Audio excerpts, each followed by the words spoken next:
One day, a shout was heard near Mount Safa, and everyone went outside to see what was going on. Jamil said, "Do you know who is yelling at this hour?" "I think it is Muhammad," Abu Lahab said. Jamil said, "Who is Muhammad? Is that your nephew?" "Yes, it is him," Abu Lahab replied. "He is saying strange things and showing strange behaviors." Jamil said, "Go see what all this yelling is about." All the tribes and elders of Mecca gathered near the mountain of Safa. Abu Lahab also went. Abu Lahab said, "Muhammad, what's going on again?" Prophet Muhammad replied, "If I tell you that enemy riders are coming to attack you, would you believe me?" Some people shouted, "We have never heard a lie from you. You are Muhammad Amin. We will believe you." Prophet Muhammad said, "I warn you of God's punishment. I tell you to leave the idols and worship the Lord, as the fire of hell is your enemy." One day, Abu Talib was talking to some people in the market.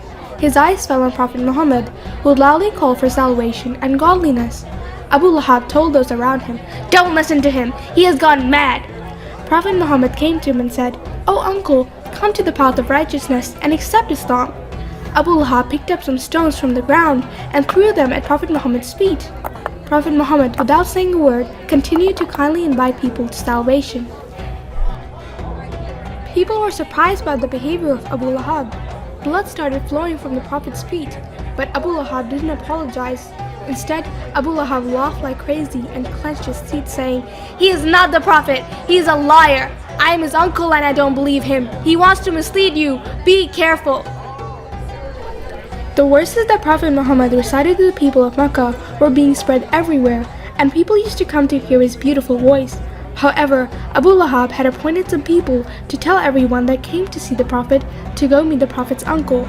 So, every traveler who came to see Prophet Muhammad would be taken to Abu Lahab, and Abu Lahab and Jamil would tell them that Prophet Muhammad had gone crazy. The travelers would say, "But what we heard from Prophet Muhammad is so beautiful and thoughtful, he cannot be insane." Jamil would smile and say, "He was very smart and wise, but now he's insane." Then Abu Lahab would cry and say, "Please leave him alone, we are treating his madness." Thus they would leave without believing in Prophet Muhammad's message. When Jamil and Abu Lahab succeeded in misleading travelers and enthusiasts to visit Muhammad, they were not overjoyed. Abu Lahab said, "We are spending so much money on this Muhammad business." Jamil had a thick necklace full of diamonds. Abu Lahab looked at her necklace and said, "I swear, if I have to sell this necklace and spend it so that Muhammad cannot spread his religion, I will." Sometime later, a merchant saw Abu Lahab and said, "I heard that the God of Muhammad promised that you and Jamil would go to hell." Abu Lahab laughed and said, "Wow, I'm so scared." When he got home, he told Jamil that he was going to go to hell. Jamil laughed and said, "We will see about that. We will make this world hell for Muhammad." Then they ate dinner and fell asleep. It was midnight when Abu Lahab woke up and shouted, "No!" Jamil woke up and asked, "What's wrong with you?" I saw you standing in a place with melted walls, screaming and crying on the hot floor." Abu Lahab shivered. Weeks passed and Prophet Muhammad did not give up. Although there were many people who were against him, his followers were increasing day by day.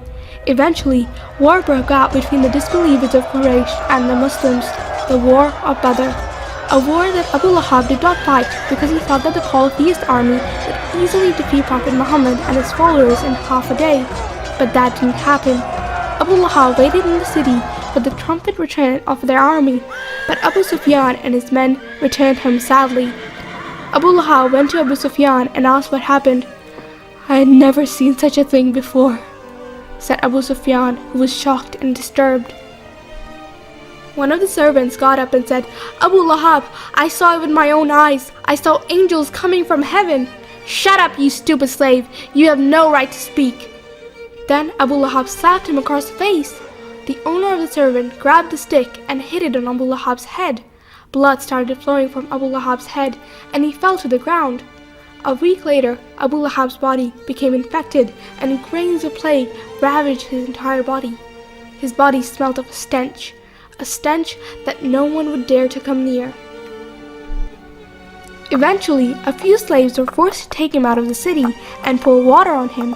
Abu Lahab was crying and yelling, When his relatives and friends saw that he was not getting better, they threw stones at him from a distance until he was buried under a pile of rocks forever, and no one else saw the face of that horrid man ever again.